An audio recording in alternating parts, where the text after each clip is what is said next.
Today, I'm going to talk more about Lemonade Insurance, a company that I'm increasingly interested in. Its Q4 earnings report and conference call is right around the corner. So in this video, I want to talk about the company's recent developments, stock price movement, and earnings call questions. Let's go.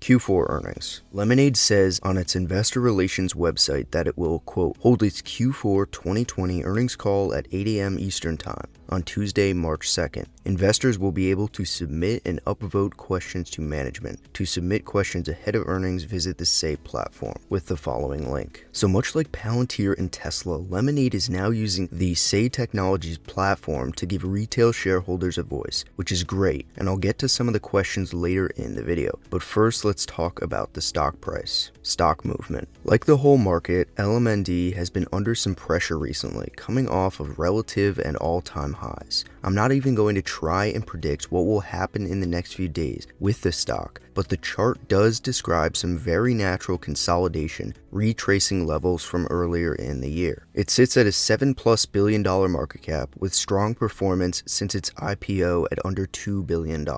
In the near term, catalysts include macroeconomic activity, be that more stress or the beginning of a recovery from the recent downturn, and reactions to the earnings report in the next couple trading days. This stock could easily see a swing back up to the 140s with a surprisingly strong report, or perhaps push lower into the low hundreds if it reports a weak quarter. Recent news. Lemonade did announce in the fourth quarter of last year that it had reached the 1 million customer milestone, decades faster than America's leading insurers in just 1,500 days after its initial launch. So expect that to be a real highlight of Lemonade's Q4. LMND also offered more stock in January with the stock in the elevated ranges, which did provide some of the downward pressure but should conversely strengthen the balance sheet nicely. Then, of course, there was the insider lockup expiry, which also sent the stock lower, with Daniel Schreiber offloading a considerable number of shares along with other executives. I'll play a clip for you now, which should offer some clarity and focus for some of the comments on the upcoming Q4 call. So I guess at essence in this debate that's been sparked the last couple of weeks is the valuation multiple that your company enjoys. And a lot of that rests on the level to which people believe you are totally reinventing the insurance market or not. What do you say to the critics that say lots of other existing insurance companies are using tech and data and in a similar way to you?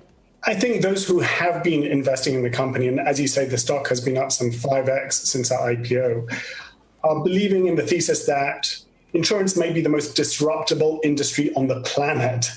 And I think there's a bit of pattern recognition going on here. You know, we saw in recent years, we saw how people's writing moved from paper to digital and how music moved from cassettes and CDs to streaming and MP3s, and how film moved from chemical to digital again. And every time an industry saw its substrate shift from analog to digital, you saw a few things happen. You saw customers get an amazing experience for a fraction of the cost.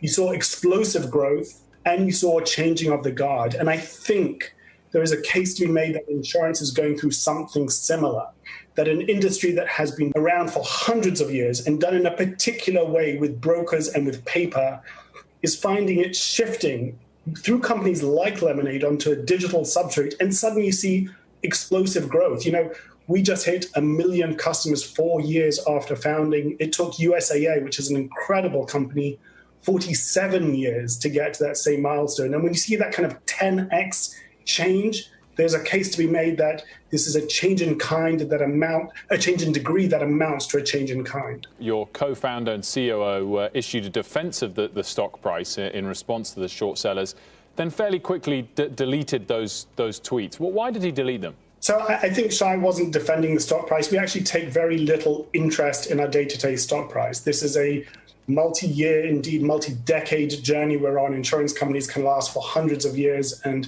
certainly doing what we're going to try and do is not going to be done in quarters or months. So the short-term price of the stock was not of interest to him. It's not particularly of interest to me either. We're really with an eye on the long term.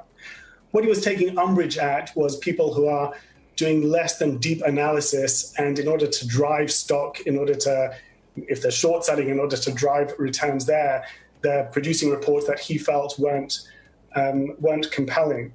He deleted it because, honestly, we've just found an outpouring of support by investors, by the community at large. And overall, we couldn't be more grateful to the investor community who has continuously doubled down on Lemonade, believed in the future. And I think with good reason. If you look at our most recently published results, you saw that our business doubled in size, even as our losses per dollar sold halved.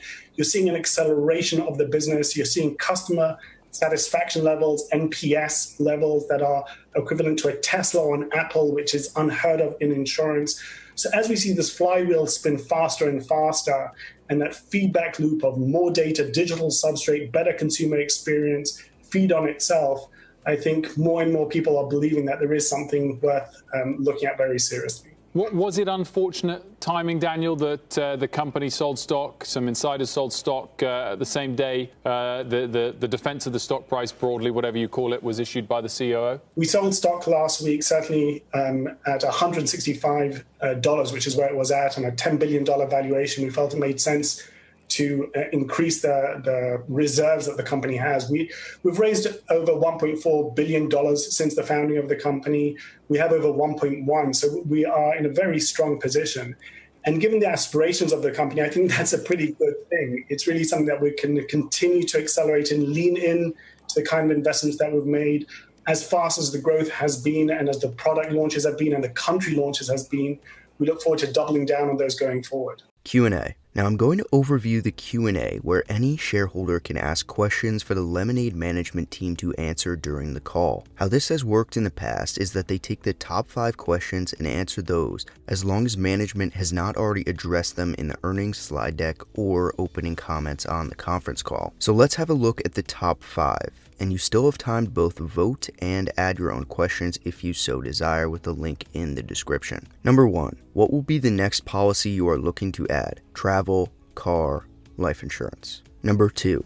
Lemonade is unique for using software and AI to reduce OPEX. What are the metrics you use to assess impact of AI on operating expenditures? Number 3. What is so unique about the data Lemonade collects? What makes it, quote, the best? If sign-up process is only a few minutes, how do you obtain such good quality data? Number 4, how do you think about the competitive landscape going forward, especially since incumbents are launching their own brands and services targeting younger demographics? Number 5, I've heard that with Lemonade it is really easy to make and receive a claim. Isn't this how insurance companies make money? By having a fist fight over claims. If you are reinsuring the risk, does the liability not fall on Lemonade when your reinsurers don't pay you? So these are good questions for the most part, but makes me wonder if Lemonade could offer a deep dive investor day to explain more of the inner workings of their insurance model, such as Tesla and Palantir have done in the past with their respective presentations. And I am aware of the already existing very well put together video